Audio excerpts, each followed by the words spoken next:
What's up, guys? I'm Chelsea Hernandez, music editor at Swagger RS, and you're now tuned into my podcast, Time Out, where I have conversations with music-related subjects about their workings in music.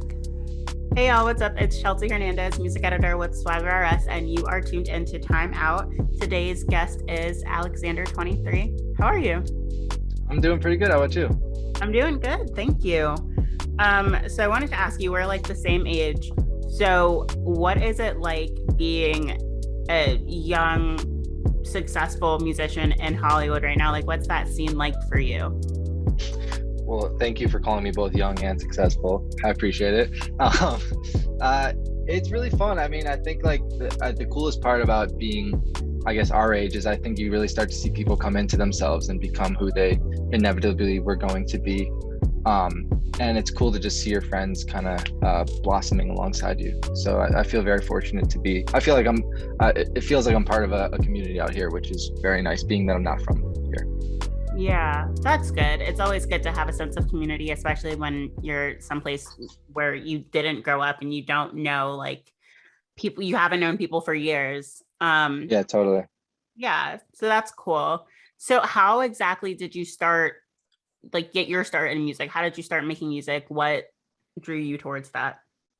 Yeah, I mean, I've been doing it for literally like as long as I can remember. I think when I was like 8 or something, I saw my dad playing guitar, and it was just something that kind of immediately drew me in. And yeah, I started my first band when I was like 9 and haven't really looked, back since then. And I think that's why I'm so excited for touring, because that's how all this started for me. I think a lot of kids these days start kind of in the studio phase, on a laptop and stuff, which is amazing. And it's created some incredibly innovative music. But for me, everything kind of started on stage. So I'm excited to get back to that. Nice.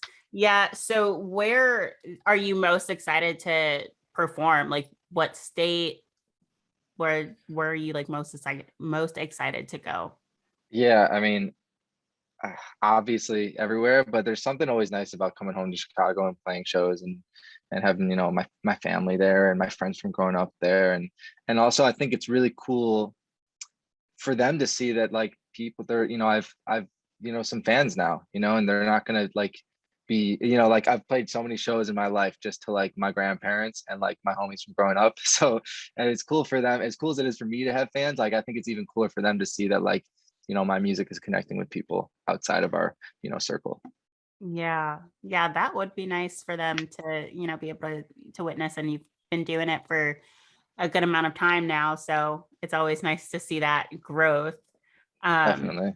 yeah. So what sort of music did you grow up listening to? You're kind of in like that pop, like indie sort of genre, but what Mhm. like speaks to you, I guess? Yeah, I mean, I think I definitely had a lot of phases. I mean, my dad is incredibly into music, and so I think like my early impressions of listening to music as a kid were like driving to basketball tournaments like an hour and a half away, and we would just do like one album all the way through and stuff like that. So um, when I was a kid, it started with a lot of just like progressive rock, honestly, some like weird stuff like Supertramp and Genesis and Yes. And I think that's kind of where I get my like kind of a little like strange sense of like harmony and chord changes from. And then once I uh, started getting more serious about writing songs, I got really into, people like John Mayer and stuff like that. Just people in general who like put the song first. Yeah, that's good. So you released an EP, I believe, in 2019, right? And then you Mhm. just released one this year. Um, what how were the processes different from the first one to the second one? What was that like?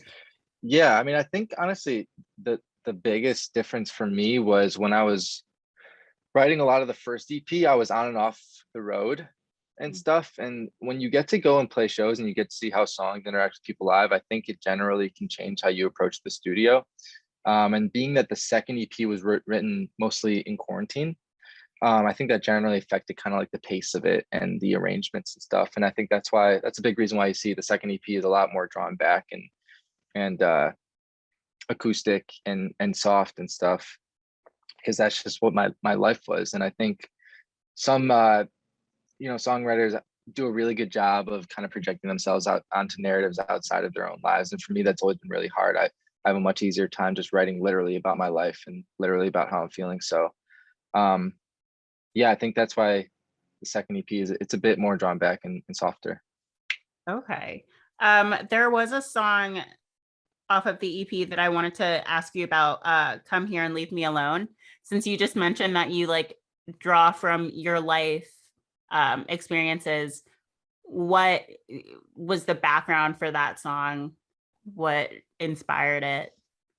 Yeah, just a constant battle, internal battle of, both wanting, romantic interactions and fulfillment through other people and simultaneously like I'm a person who like really really needs my time and space and autonomy over both of those things. And I think that's definitely affected relationships that I've been in, whether they're platonic or romantic or anything in between. It's just something that it's definitely a constant theme in my life, for better and for worse. Yeah, no, I totally get that. I'm the same way. I need my space. Are you an only child? I Or am not, but I am the oh, oldest, and I feel like there's some similarities between oldest and only child, yeah. only children. Yeah, I think so. I'm an only child, so I was gonna say like I'm definitely on that same like wavelength where I need to be by myself. I need my me time. Like, Totally. And I think that's healthy. And I think in the long run, that's a quality that will make you an excellent partner, whether that takes some wiggling and figuring out, exactly what that means. yeah, I agree. So what was your favorite song off of your first EP, the I'm Sorry I Love You EP, and then your favorite song off of this one? Since like you were saying, the processes are different, there are different circumstances for each one. Hmm. So which were your favorites from both? Yeah. Wow. First of all, I love this question. I don't think I've ever been asked that about like both EPs. Um, I think off my first EP, I think I would have to go with my song Dirty AF1s. Mm, Um, it's a song that I'm just really proud of, and even more so than that, it's the first thing I ever made that felt like only I could have made it.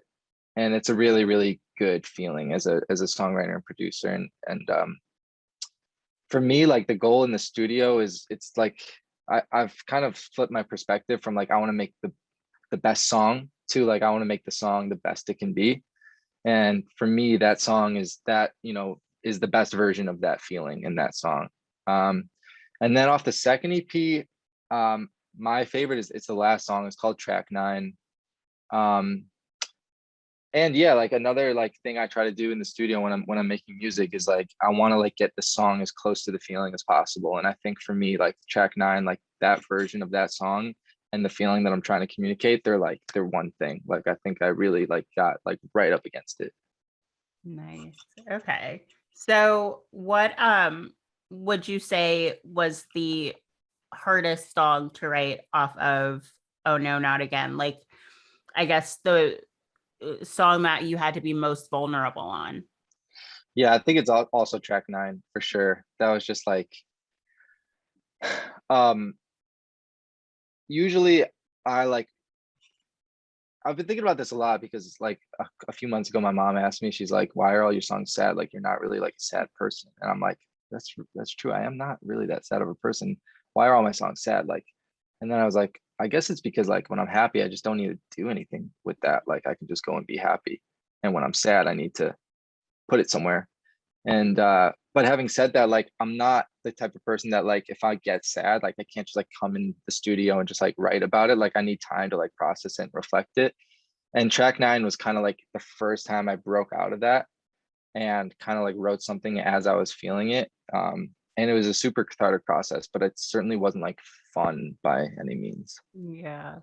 So on that same thought, do you think you would in the future when you're writing songs that are based off of like that sadness, do you think you're going to follow suit with Track 9 and kind of like write as you're feeling it, or do you think you'll allow yourself to go back to processing before writing? Yeah, I think I'll kind of just like I think a little bit of both. Like I'll just be more open to it being possible and stuff. That's been kind of a big theme of this next writing process, is kind of like breaking down, barriers and rules that I've put around and about myself.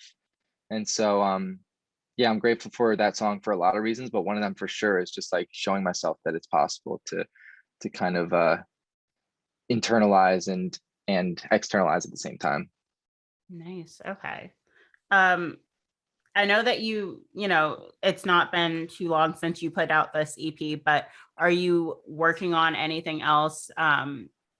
Like, do you plan on, I guess, debuting any new music like before your shows or? Yeah, yeah, I definitely am planning on putting some stuff out. I'm not exactly sure what that means yet, but I definitely want to get some stuff out before tour. I have so many new songs that I'm so excited about, and I just like I don't think I will be literally capable of not putting them out before I'm back on the road. And also some of them just would be too fun to play live to not have out. So we'll definitely get some new stuff out. Awesome.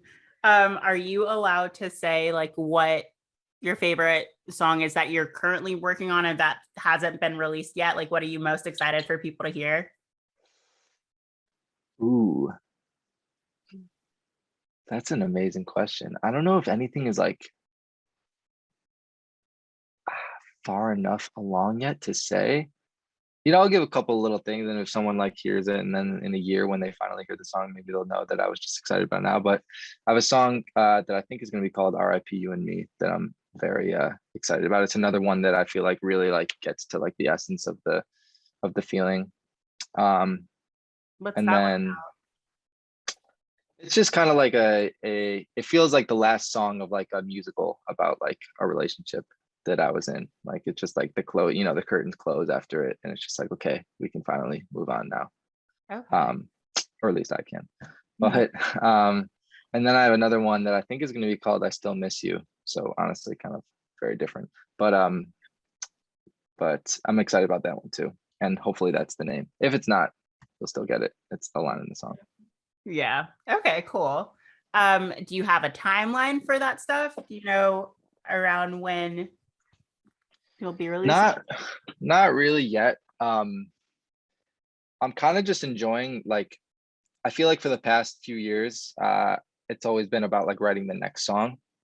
And this is kind of the first time since before I started putting out music that I'm just able to kind of just write in a vacuum and just, see where these songs take me. So I'm not really putting any, boundaries on it yet, but I do want to get stuff out because I don't think it's healthy. At least for me, everyone's different, but I don't like sitting on stuff for too long because I just know that like new stuff is going to happen in my life, and this stuff is going to, seem trivial compared to the stupid shit that I got myself into in 6 months. So Okay. All right. Yeah, I completely understand that. Is there anything else that you would like people to know? Anything that you want to plug or anything that you just want to say? um thinking a lot about hydration lately. It's kind of a trap.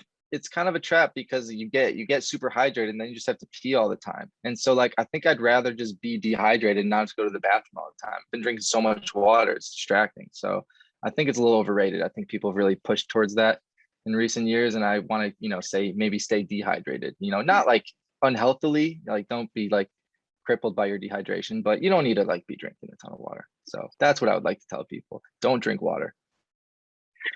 That's great.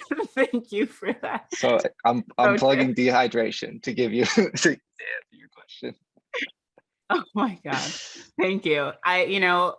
Crazy enough though, I kind of agree. I've been drinking a lot of water and it's just like there's not enough time in the day for me to use the bathroom as much. Like I have other stuff that I need to get done. That's what I'm saying. I'll be in the studio like on a roll, and then I'll have to like pee every like 20, 30 minutes. And I'm like, well, that makes it sound like a problem. It's not that, come on. But it's enough already. Like I think we need to like as a society decide like the minimum amount of water you can drink while still being like relatively healthy. And that's what we should tell people to do. It shouldn't be about like, 2 gallons a day. That's just too much. Yeah, no, I completely agree. You have a great point. It's Thank you, completely Chelsea. valid. You're welcome. Thank you. I'm very honored to start this movement with you. Yes, I will support you all the way. Thank you. Dehydration It for means a lot. everyone. Yeah. It means a lot. Okay. Well, thanks for watching. Make sure you follow Swagger RS for the latest in music, fashion, and creative culture. Thank you for listening to this episode of Time Out, and be sure to subscribe, rate, and share the podcast on Anchor, Spotify, Apple Podcasts, and wherever you listen to podcasts. Also, be sure to follow us at Swagger RS on YouTube, Instagram, Twitter, and Facebook.